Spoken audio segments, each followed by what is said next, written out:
Salut tout le monde, on se retrouve aujourd'hui pour une nouvelle vidéo tutoriel maquillage. Ce sera aujourd'hui un maquillage inspiré de bleu avec la Vice 3. Donc je commence par mettre un scotch sur le côté de mon œil pour avoir un effet plus propre et je suis en fait la courbure de mon œil que je vous montre avec mon doigt. Donc ensuite je prends un correcteur qui va me servir de base que je place avec ce pinceau à correcteur de chez Zoeva. Je le mets sur toute ma paupière mobile, ça va faire ressortir les fards et les faire tenir plus longtemps. Pour mes sourcils, je prends ce crayon de chez Kiko, je vais faire des petits traits dans mes sourcils et je vais ensuite estomper ce crayon avec un goupillon.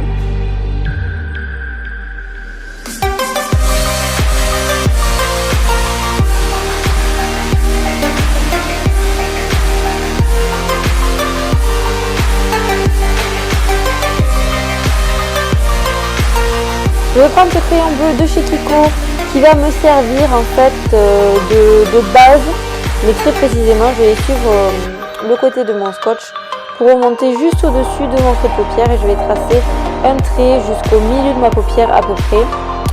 Je mets une espèce de base bleue, en fait ça va permettre de faire tenir et de faire ressortir, de donner un effet un peu plus satiné à mon fard bleu de la Vice 3 qui est entièrement mat. Donc avec ce fard bleu, je repasse sur le trait que j'ai préalablement tracé avec mon crayon de chez Kiko et j'estompe bien.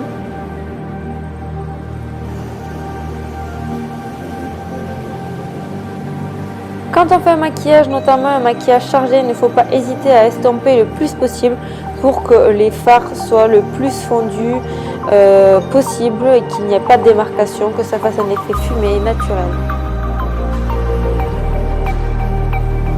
Dans ma Vice 3, je vais prendre ce bleu qui est cette fois-ci irisé, que je vais mettre vraiment uniquement dans mon creux de paupière avec un pinceau estompeur. Je ne le fais pas non plus très précisément, mais je le mets quand même pas là où j'ai mis mon bleu précédemment, mais vraiment dans mon creux de paupière. Ça va faire un dégradé entre le bleu et le bleu plus foncé. Je fonde bien les deux couleurs ensemble. Je prends ensuite ce gris qui est entièrement mat, que je vais mettre juste au-dessus du premier bleu que j'ai placé et je vais fondre les deux couleurs ensemble pour faire un effet encore plus fumé, pour faire un effet encore plus dégradé entre mes couleurs. Et vraiment, je n'hésite pas à estomper les deux couleurs ensemble avec mon pinceau comme vous le voyez. Je vais prendre ensuite ce fard qui est blanc ou rose très pâle que je vais mettre sur mon sourcil pour apporter de la lumière et pour bien fondre encore une fois les couleurs ensemble. Pas que les couleurs foncées montent jusqu'à mon sourcil, il est important de laisser cette petite zone de lumière. Je prends ensuite ce bleu ciel qui est pailleté, presque pailleté, plus irisé mais presque pailleté, que je vais mettre sur toute ma paupière mobile. J'hésite pas à réintensifier la couleur, à en mettre plusieurs couches pour bien que ce bleu se voit. Et je trouve ce bleu très joli et je trouve que ça fait... c'est un bleu très lumineux. Je vais ensuite reprendre un pinceau estompeur pour bien fondre les couleurs ensemble. Il ne faut pas qu'il y ait de démarcation, sinon cela ne va pas faire joli. Je réintensifie un peu ma couleur bleue. Et je vais prendre ensuite ce blanc, c'est un blanc irisé, un peu blanc neige. Et je vais le mettre dans mon coin interne pour faire un coin de lumière.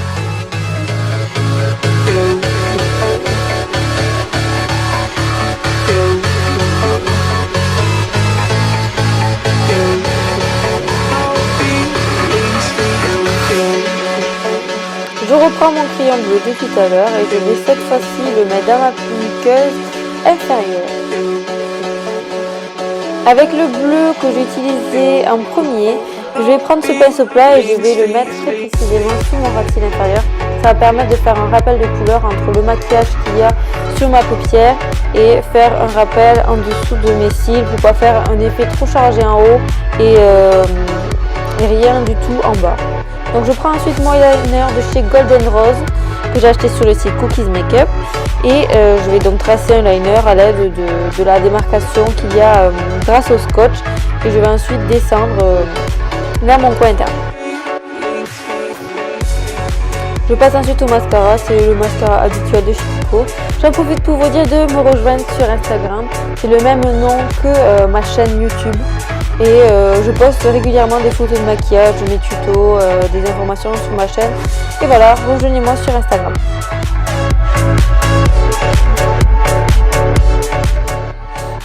Je prends mon bronzer de chez Bahama, non, c'est plutôt le Bahama de The Ball. Et je vais définir mon nez avec ce pinceau de chez Real Techniques, très précisément. Et je vais prendre ensuite un autre pinceau un peu plus gros de chez Real Techniques pour définir avec le même bronzer mon creux de joue. Et je prends ensuite ce blush pêche marbré de chez Milani que j'adore. Et je vais le mettre avec un pinceau assez fluffy, là où on met le blush sur mes pommettes. Comme souvent, je prends mon rouge à lèvres de chez Golden Rose. Cette fois-ci, c'est une couleur assez foncée, c'est un prune très très foncé. Il est à 3,90 € sur le site de Cookies Makeup. Donc je vous invite à aller voir, ce sont d'excellents rouges à lèvres avec un excellent rapport qualité-prix. Donc j'aime beaucoup cette couleur prune foncée. Il s'applique vraiment bien et il ne dessèche pas la bouche parce qu'ils sont mat. Donc voilà, j'espère que ce mélange de bleu accordé au violet que j'ai sur les lèvres vous plaira, que ce maquillage vous inspirera pour des soirées ou pour faire un maquillage chargé. Donc on se dit à la prochaine pour une nouvelle vidéo, à bientôt et n'oublie pas d'aller voir mes anciennes vidéos. Clique sur la vidéo si ce tuto t'intéresse.